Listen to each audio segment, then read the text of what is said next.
नहीं खाना। गोपालपुर नाम के गांव में एक हरिया नाम का किसान अपनी पत्नी विमला के साथ रहता था। उनके 3 बच्चे थे, राजू, मोहन और छोटू। हरिया बहुत ही मेहनती किसान था। हरिया रोज सुबह जल्दी उठकर मुखिया के खेतों में मजदूरी करने जाता था।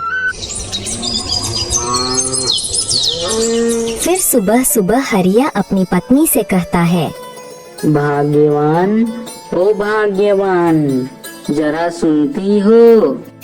क्या हुआ? क्यों भाग्यवान कहकर चिल्ला रहे हो? भाग्यवान, मुखिया जी ने मुझे शाम को तालाब के पास किसी काम से बुलाया है। ठीक है, तुम जाओ, लेकिन समय रहते वापस लौट आना। इतना कहकर हरिया अपनी कुदाल लेकर खेत की ओर जाने के लिए निकल पड़ता है।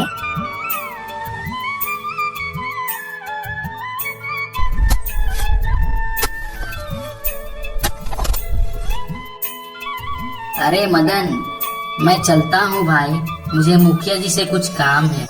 दिन भर मुखिया के खेत में काम करने के बाद हरिया मुखिया से मिलने के लिए तालाब की ओर निकल पड़ता है। अरे भाई हरिया, कैसे हो?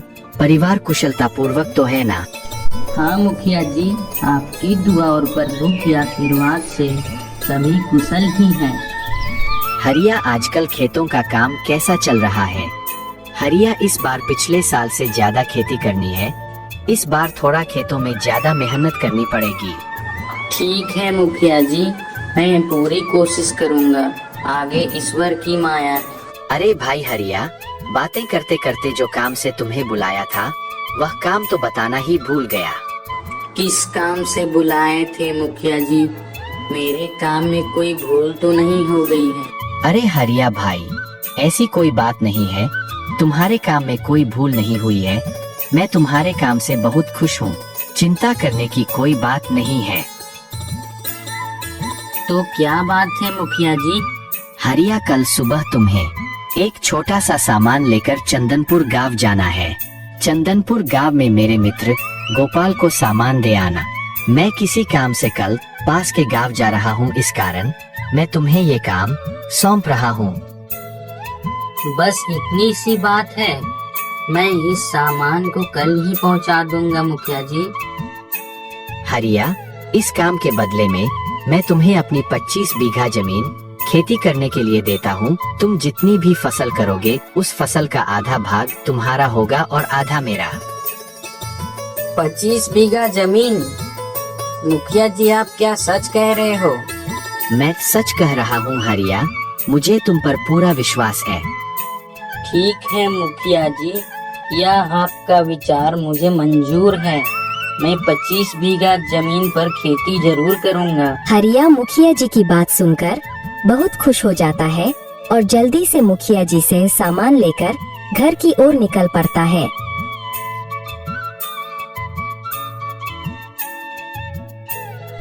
भाग्यवान, अरे ओ भाग्यवान। अरे मैं आ रही हूँ। आप समय रहते मुखिया जी से मिलकर आ गए। आज आपका चेहरा और दिन से कुछ ज्यादा चमक रहा है, क्या बात है?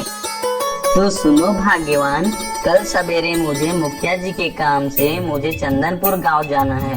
वहाँ मुखिया जी के मित्र गोपाल को मुखिया जी के द्वारा दिए गए सामान को पहुँचाना है। यह काम के बदले मुखिया जी ने क्या कहा जानती हो? मुखिया जी ने क्या कहा? मुखिया जी ने कहा, मैं तुम्हें अपना 25 बीघा जमीन खेती करने के लिए देता हूँ। तुम जितना भी फसल करोगे उस फसल का आधा भाग हमारा और आधा भाग मुखिया जी का होगा।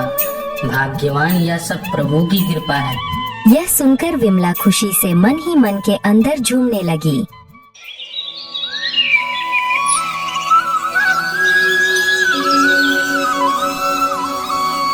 अगले दिन सुबह सुबह हरिया अपनी पत्नी से कहता है, भाग्यवान, ओ भाग्यवान, मैं चंदनपुर गांव के लिए निकल रहा हूँ।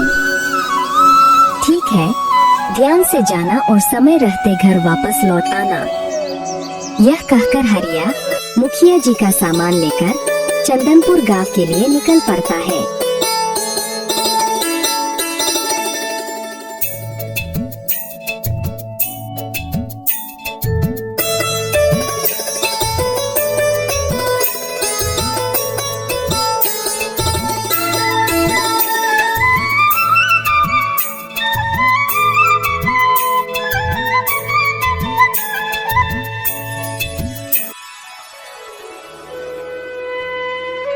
हरिया चलते चलते आखिरकार चंदनपुर गांव में पहुंच जाता है।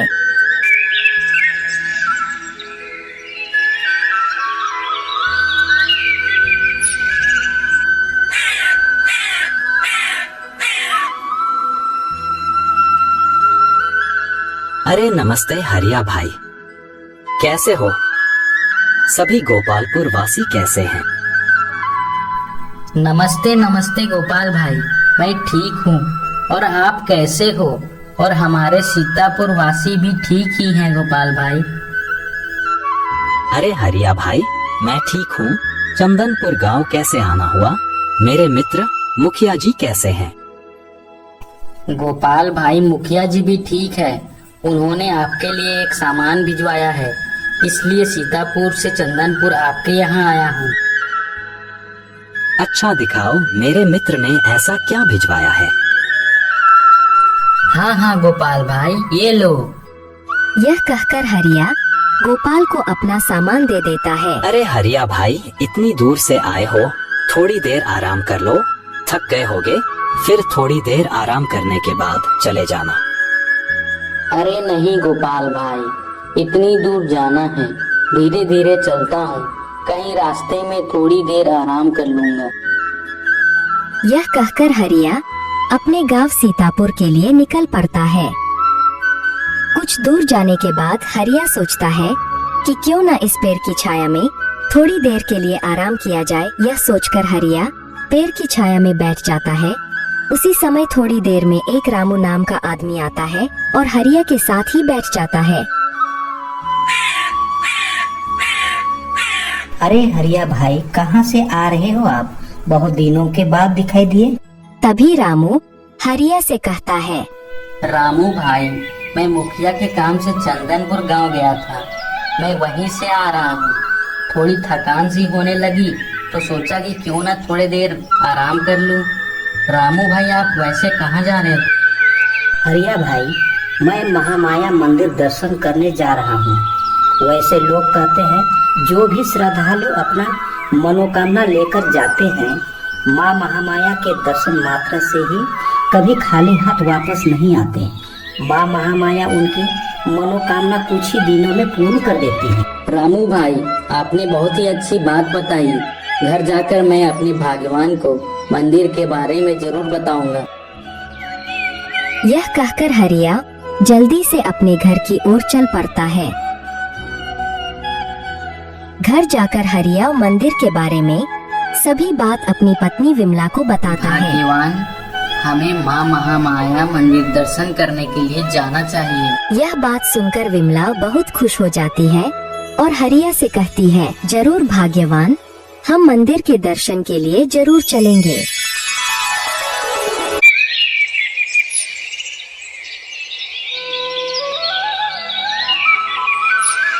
अगले दिन सुबह सुबह हरिया अपने परिवार को लेकर मंदिर की ओर निकल पड़ता है।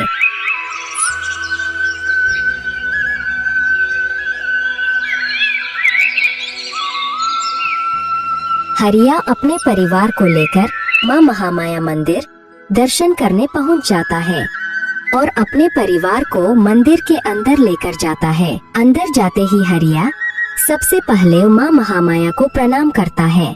हरिया को मंदिर के बारे में जानने की इच्छा होती है तो वह पंडित जी के पास जाता है। पंडित जी, मंदिर के बारे में कुछ जानकारी दीजिए। बेटा, यह मंदिर 1100 वर्ष पहले नागवंशी राजा राजघाट विक्रम संबंध द्वारा बनवाया गया था। पंडित जी, यह मंदिर का नाम माँ महामाया हपा मुनि कैसे पड़ा?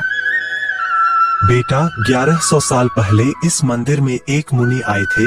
उनका नाम उनुमुनि था। उनुमुनि बहुत ही काम बोला करते थे। उन्हीं मुनि के नाम पर माँ महामाया मंदिर हपामुनि के नाम से प्रसिद्ध हो गया। पंडित जी, काली माता का चेहरा को हमेशा क्यों ढक कर रखा जाता है? बेटा, ऐसा माना जाता है कि माँ काली के चेहरे को नंगी आंखों से देखने पर देखने वालों की आंखों की रोशनी चली जाती है। इसी कारण से माँ काली को लाल कपड़ों से ढक कर रखा जाता है। इतना सुनकर हरिया अपने घर की ओर चल पड़ता है। कुछ ही दिनों बाद हरिया की मनोकामना पूर्ण हो जाती है और उनका परिवार खुशहाल हो जाता है और मुखिया के द्वारा दिए गए खेतों में अनाज उगाकर हरिया धनवान हो जाता है और अंत में हरिया का परिवार एक नया खुशहाल जिंदगी की शुरुआत करता है।